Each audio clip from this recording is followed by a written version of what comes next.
Namangha ang grupo ng mga hiker sa Benguet nang tumambad sa kanila ang makapigil hiningang view ng mga ulap na nagmistulang waterfalls. Paano nga ba ito nabubuo? Kuya Kim, ano na? Ang mga nangangahas na akyatin ng tuktok ng Mount Pulag sa Benguet, ito ang pangarap na masaksiyan. Ang Sea of Clouds. Pero mga hiker na tumuloy sa homestay ni Karen sa Benguet, hindi pa naman nagsimulang mag-hike, nabiyayaan na makapigil hiningang view. Sa kanila pa lang kasing tinutuluyan, ito na ang kanilang nasaksiyan. Ang mga puti-puting ulap, mistulang mga alon na inaanod at dumadaloy sa mga bundok. Ang tawag din dito, Cloud Waterfall.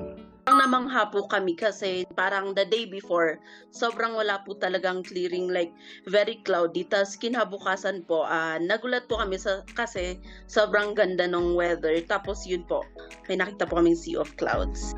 Ang Cloud Waterfall, na-videohan din daw ni Res. Ayon sa Pag-asa, ang Cloud Waterfall o Cloud Spillover ay nangyayari kapag ang hangin mula sa dagat o lowland ay tumatama sa bundok. Ang resulta, umaangat ito at nabubuong ulap malapit sa tuktok ng bundok.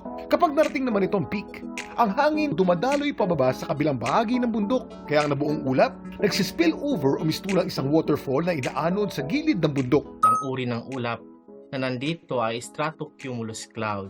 Habang paakyat yung moisture galing sa malamig na temperatura sa lupa, nagkakaroon ng temperature inversion o yung bahagyang pagkatrap ng mga moisture na ito dahil may humaharang na mainit na temperatura.